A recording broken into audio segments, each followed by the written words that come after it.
And just like that, the skating piece of this review got cut short. Sorry about that. Meanwhile, let me get on the scooter. And 30 minutes later, here we are. Let's get back to the skating in this review.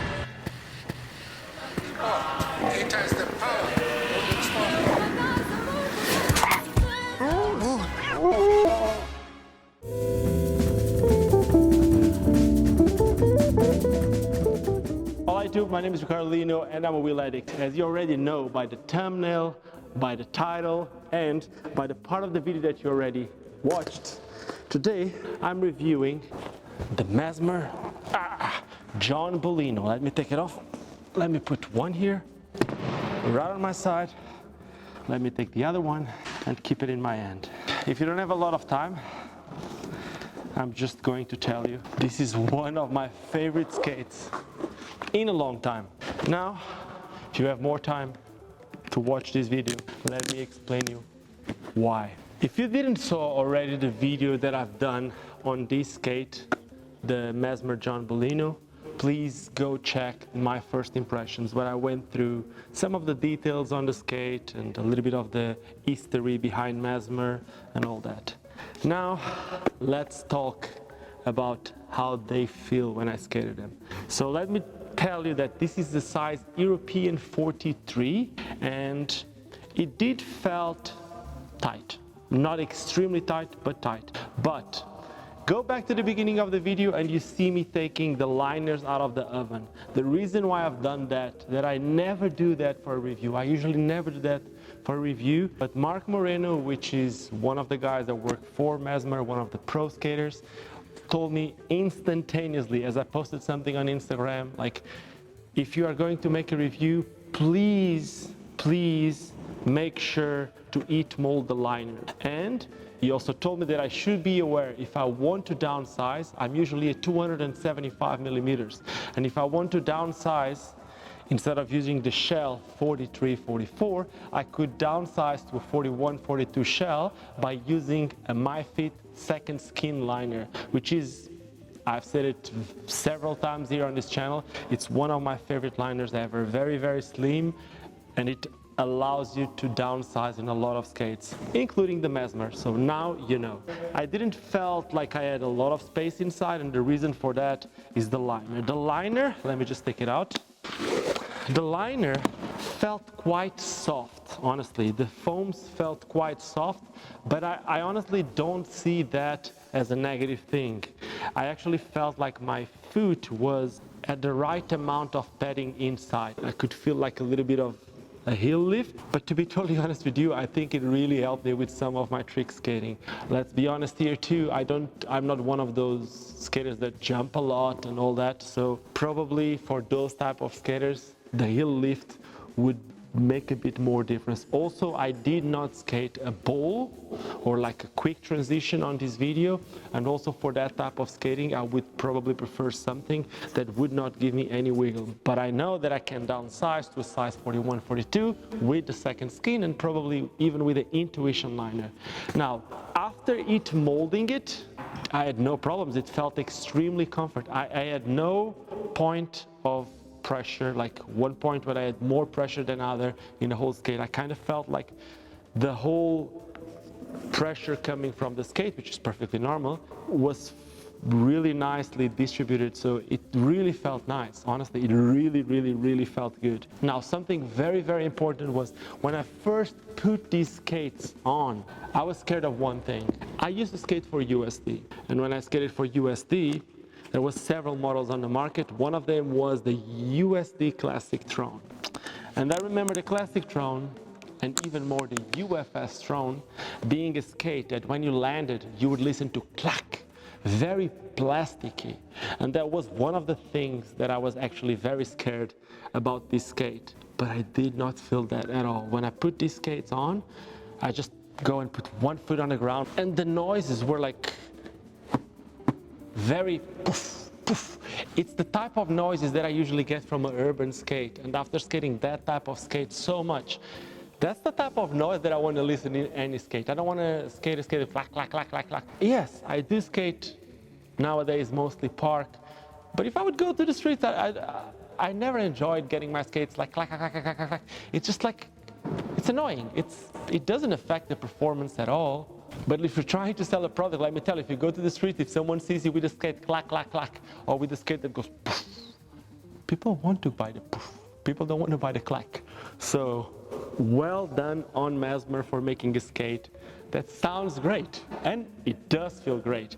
Now, talking about performance, not just the liner, not just how it fits, not just how it sounds, let's talk about performance. And I'm gonna go all the way down to the bottom of the skate, to the wheels. These wheels do not feel, to me, they did not felt like a stock wheel, honestly. And it's weird, I usually complain about the stock wheels. Other than the rollerblade Sean Keen that came about 2 months ago, and the AN Team 21, I think that's it, that came with undercover apex, branded USD, but they were undercover apex with the aluminum core. I don't see skates on the market that come with actually good wheels. So these skates, they come with Mesmer wheels, and they are great, honestly. On my first impressions, I said that they were 92, 95. They're not. They are 60, 98, 60 millimeters diameter and 90A durometer. And the middle ones have the exact same shape, the exact same profile, and the exact same colors, and they are 95. And the reason why I'm saying they have the exact same color was there were some people saying, yeah, there's been other skates on the market like the Razor's Impact 200 and the Razor's Impact 300. They also had different durometer wheels in the middle. Yes, it's true, but they had different colors. And even if you go on the dead wheels, you will see that the 92 or the 95, they have different colors. So that's why I was so excited, because it doesn't really look, unless you go and read, you don't know that they are a different durometer, and they are. And I don't know if it's because of that or if it's because of the frame, because I had this frame before.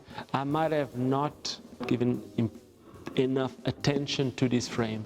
The Kaiser Fluid 5, it's a great flat frame. So I skated it first as a flat frame with 55 millimeter wheels, and with 55 millimeter wheels, I loved it.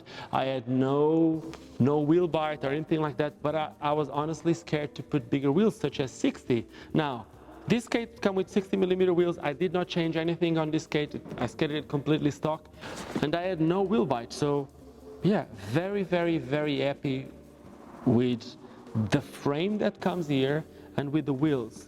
Bearings, well, they come with the free spin bearings from Wicked, which are great, but in this whole mix, I cannot tell you what was the best. I can tell you that the 95s with the 90A wheels on front and back, with this frame, with these bearings, it did work great. Now, there was one thing that, yes, I experienced it before with Kaiser or with Power Slide products, which was, at least the first time that I skated, I realized that my bolts, my axles came loose very quickly. So in the first session, I had to tighten them after 15 minutes, but after that first time that I tightened them, I had no problem. An improvement on hardware compared to the old UFS Thrones is I used to get my frames loose all the time.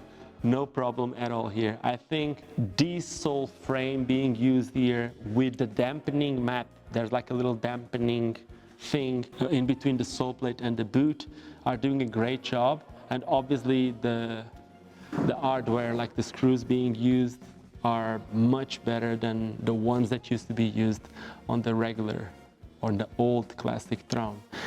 The boot itself, man, I'm gonna need to share with you, which is like, It's been a while. It's really been a while since I skated this skate. The last time I skated it was in 2014. I had like a classic throne in gray with a white sole plate, I think, or with a lighter gray sole plate. And to be fully honest, I didn't really enjoy it that much. I'm not sure if it was because of the sole plate that was divided in two pieces. I am really not sure what was it, but that last time it didn't felt as good. Now when I skated this today, it really felt like I was back in the early 2000s, late 90s, when I had my first USD thrones. That was 98, 99.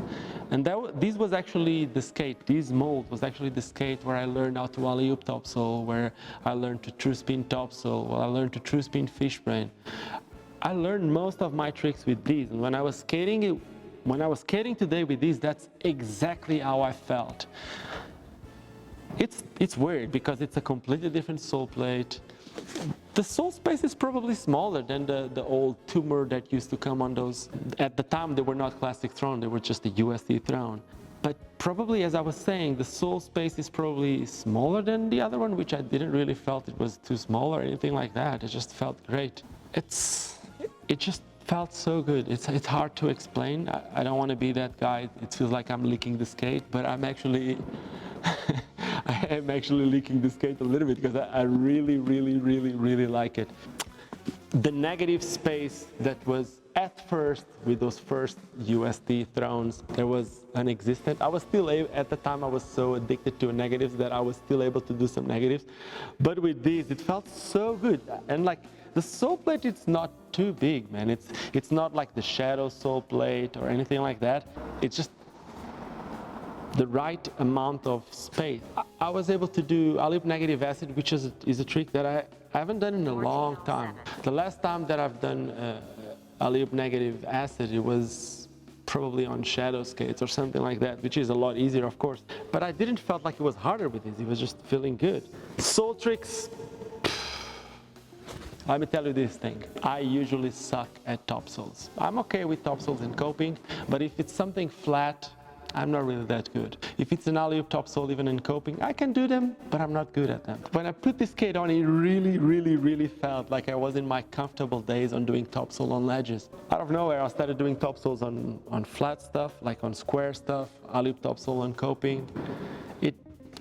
It's good, man. And that might be because this boot really allows me to do some movement to the side that most of the skates on the market right now don't really allow.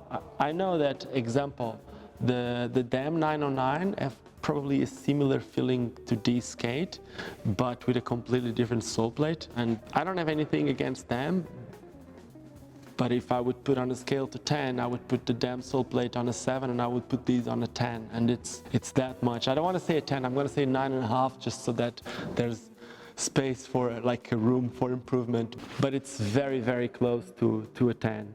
Honestly, is there any negative thing for me about this skate? Well, the guys from Mesmer, Mark Moreno, as I was telling you, a good friend of mine and someone that is a pro skater for Mesmer. Probably the reason why you love Mesmer so much, other than their skaters, the reason why it has the look that it has, the branding that it has, is the main reason for that, from what I know, Mark Moreno, and obviously some designers and all the skaters' ideas, of course, but Mark is the one putting it all together. He told me that there was a little bit of a problem with these liners. They came a little bit too padded compared to what they were expecting, and there are some people out there that are saying that they feel a little bit too padded, a little bit stuffy. But by putting them in the oven, that will reduce that problem. And that's why I put them right away. I had no problems with comfort, but it's good for me to know that, as I started in the beginning of this video, I can downsize. So that would be probably a negative thing for some of you guys out there. The other thing, I would say, I felt it.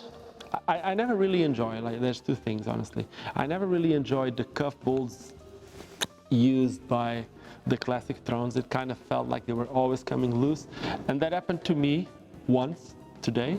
And then it's not that they just come loose, it's because the hole for the tool, it's not deep enough, so it's very easy to strip. That was something that I was always very frustrated about these skates. Of course, I skated for USD for a long time. I used to have tons of these, but still, I remember when I paid for my skates, for my USD skates, I was very annoyed every time that these would get loose, or sometimes I lost them. I had to go all the way back to try to find it.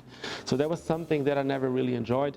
And then it's the buckles. It's not even the cuff, because the cuff, I don't know if it's the cuff or not. I told you, this skate feels like magic for some tricks, especially topsides and stuff like that. But the buckle, it really felt outdated to me. It felt outdated, this part, the receptor. It kind of feels like way too fragile, way too exposed, if that makes sense. I know that the guys from Mesmer are aware of that, and that's one of the things that they're gonna wanna change, the receptor of the buckle. And I noticed when I got these skates that on the outside buckle, usually the one that is next to the where you do your sole tricks, it's very slim, you know, which is good. It's somehow protected by this wing of the cuff, but it doesn't have something to block. You know, like sometimes you have that click. It doesn't have that click, so it looks like very easily can open. That's what I was thinking. When I skated them, they did not open one single time.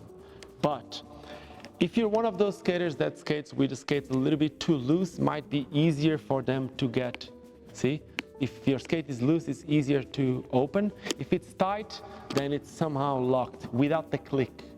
So that was one thing that I would like to see it different. I guess no one on the market has a buckle like the Roses, and I guess every other company would love to have the same buckle, but I think that's no secret for no one. Other than that, you might be curious about my sole plates. How do they look after the first session with all the sole tricks and all that? I skated it, the rails here on my park. I skated outside. It's normal, man. I think it's just a use. And you know, the way that I see these draws here being used, it's just like, you don't want to, but you need to compare it to a skateboard. And it's like, you don't see any skateboarder complaining, oh, you see some, the posers.